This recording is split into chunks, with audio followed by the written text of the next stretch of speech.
होंगी। 2026 का टारगेट रखा गया है। ये बोला गया है कि 2026 में इलेक्ट्रिक एयर टैक्सीज चला दी जाएंगी, लॉन्च कर दी जाएंगी पूरे के पूरे भारत के अंदर। साइंस एंड टेक्नोलॉजी में ऑलरेडी भारत बहुत अपने कदम जमा चुका है। मेड इन भारत की टेक्नोलॉजीज पूरे भारत में इस वक्त राज कर रही हैं। 4 बंदों की टैक्सी है, कौन सा मुल्क बना सकता है? ये तो सकता है, इंडिया के पास टेक्नोलॉजी है। अच्छा। मेहनत कर रहे हैं वो। अच्छा, क्या इंडिया अकेला बना सकता है या किसी मुल्क के साथ मिलके? मैशियत है उसकी, वो खर्चा भी कर सकते हैं। इंडिया में बाय 2026 एयर टैक्सी स्टार्ट होने लगी है।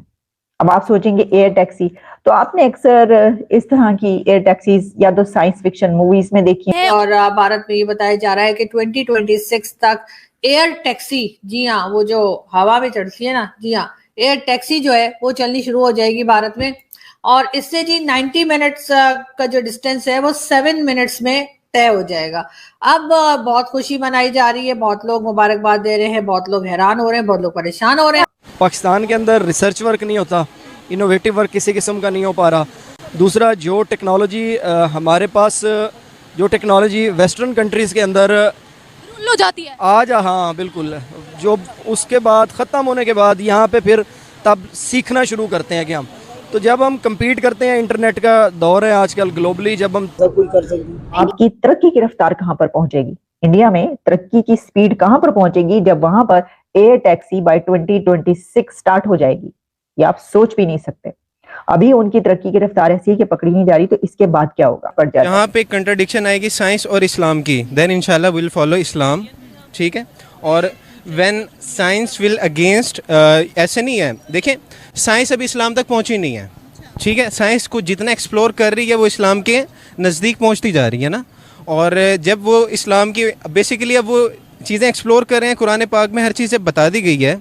तो जब बेसिकली ऐसे नहीं है, अगर हम इसको पॉजिटिव एस्पेक्ट में लें कि उलमा जो कि नहीं जो कि एक्सेप्ट करते हैं ना साइंस को, वो फिर निकालते हैं, कुरान पाक को मज़ीद डीप पढ़ते हैं, ठीक है। या फिर वो लोग फॉर एग्जांपल अगर देखते हैं कुरान पाक में शहद आया है तो गोरे रिसर्च करते हैं क्यों आया है शहद ना।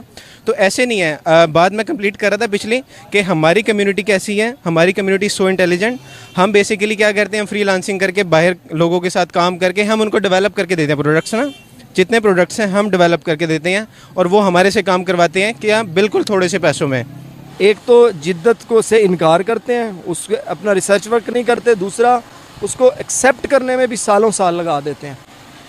ये सारी चीज़ें हमारे मुआशरे, क्वेश्चन करें ना आप अगर, कि वो तो खैर कोई मानने को तैयार भी, ज़मीन को भी नहीं मानेंगे कि ये ऐसा सियारा है, कि ऐसे और भी सियारे दुनिया में हैं। हाँ, जहाँ जब दूसरे सियारे दुनिया तस्खीर कर लेगी वहाँ पे सब फिर उस वक्त पहुँच जाएंगे प्लाट लेने के लिए कि कहीं पे कोई ना कोई मिल जाए। तो इंडिया का वैसे मार्स मिशन हो चुका है। हाँ, उनका चंद्रयान गया था वहाँ पे, चांद पे गया था। हाँ वो सॉरी चांद पे गया था। मार्स पे भी काम कर रहे हैं वो लोग, हर फील्ड में वो बजट देते हैं, इस मामले में अपने पैसे इन्वेस्ट करते हैं। तो क्या यहाँ पर भी कभी ऐसे सुनने को मिल सकता है कि air taxis, electric air taxis जो है वो लॉन्च होने वाली है मेड इन पाकिस्तान की? यहाँ चिंगची लॉन्च हो नहीं गया। आप देखें, मोटरसाइकिल 2 बंदों के लिए बनाया था, 6 बंदे बिठा नहीं गए, हम चला नहीं रहे। तो ये लॉन्च किया है ना यहाँ पे, दुनिया में तो नहीं है। साइकिल रिक्शे भी यहाँ पे हैं, अलीपुर के अंदर आज भी चलते हैं। मेड इन पाकिस्तान की नहीं है ये, मेड इन पाकिस्तान है। ये इन्हीं की दरियाफ्त है, इनकी ज़रूरतों को देखते हुए दुनिया ने इनको बना के दिए हैं, तो ये चला रहे हैं, मौजें कर रहे हैं। ये सब थर्ड वर्ल्ड कंट्रीज़ के अंदर है और हम जैसे मुल्कों के अंदर।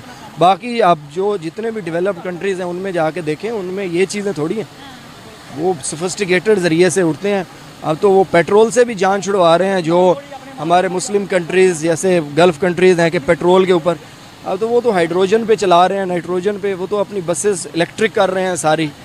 वो तो हम बहुत करने लगे हैं। अब एयर टैक्सी का क्या है कि उसमें 5 से 6 लोग बैठ सकेंगे और 7वां एक पायलट होगा, ठीक है जी। यानी कोई 6, 7, 7 पीपल उसके अंदर होंगे जो कि एक उसके अंदर ट्रेवल कर पाएंगे।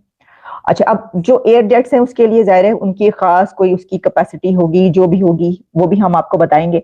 लेकिन उसमें जो ट्रेवल है, जो सफर है, मसलन अगर आप मुंबई से आपने दिल्ली या तीन सिटीज का आ रहा है, इंडिया के 3 सिटीज का है, बेंगलुरु, मुंबई एंड दिल्ली। अच्छा, इनमें ये सर्विस होगी और 90 मिनट्स का जो ट्रेवल है, यानी इंडिया के किसी सिटी से दूसरी सिटी आपने जाना है और 90 मिनट्स का ट्रेवल है, तो उसको आप 7 मिनट्स में कर पाएंगे।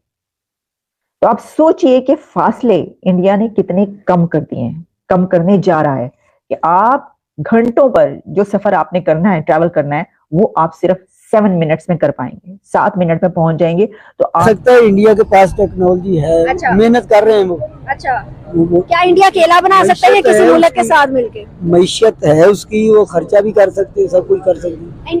और इसमें फिर ये भी है कि एक बात मैं पढ़ी थी कि जो मतलब ये सोचा जाता है ना कि भाई आप एयर टैक्सी में ट्रैवल कर रहे हैं, आप तो एक तरीके से जहाज में ही ट्रैवल कर रहे हैं ना, तो इसका मतलब है कि इसका तो बड़ा ही एक्सपेंसिव होगा। तो ये सिर्फ कोई मतलब अंबानी शंबानी कर रहे होंगे, उनको उनके पास अपने एजेंट है, उनको क्या जरूरत है इसमें सफर करने की।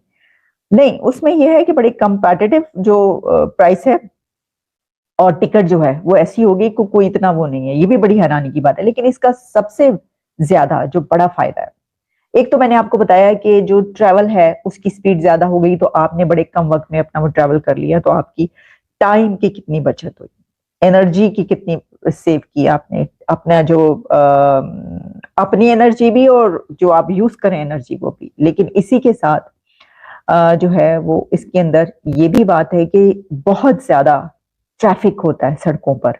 और अब तो ये आपकी जिंदगी का हिस्सा बन गया, हमारी और आपकी जिंदगी का ये हिस्सा बन गया कि ट्रैफिक इतना ज्यादा होता है कि कहीं पर आपने पहुंचना हो तो आप 1 घंटे के बजाय 1 घंटे का सफर हो तो 2 घंटे में पहुंचते हैं। आपका टाइम भी जाया हो रहा है, आपकी एनर्जी भी वेस्ट हो रही है, जो सोर्सेज है वो भी वेस्ट हो रहे हैं, सब कुछ। लेकिन इसमें एक और बात ये कि इस ट्रैफिक की बिना पर पोल्यूशन पैदा होती है।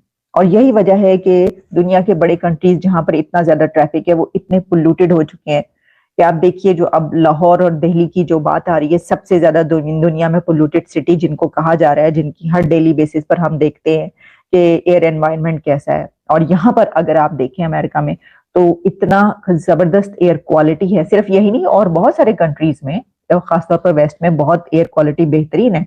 लेकिन जो यहाँ पर भी आप बड़े शहरों में जब निकलते हैं तो वहाँ की एयर क्वालिटी और दूसरी जगह की एयर क्वालिटी में बहुत फर्क। भारत में एयर टैक्सी उड़ाने और शहरी मोबिलिटी के भविष्य को नई दिशा देने के लिए चेन्नई की फर्म डायप्लेन कंपनी ने ईटीएसी के साथ करार किया है। EPlane electric vertical take on off and landing eVTOL क्षेत्र की कंपनी है, जो शहरों में हवाई यात्रा को टैक्सी किराए से भी सस्ता और सवारी बुकिंग को उबर की तरह सुविधाजनक बनाने का वादा कर रही है।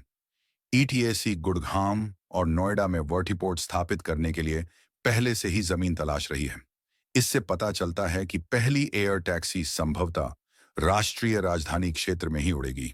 दोनों कंपनियां इस समझौते के तहत भारत में एयर मोबिलिटी के क्षेत्र में क्रांति लाने के लिए विमानों की खरीद के अलावा वर्टिपोर्ट इंफ्रास्ट्रक्चर तैयार करने और पायलटों को प्रशिक्षित करने पर ध्यान केंद्रित करेंगी।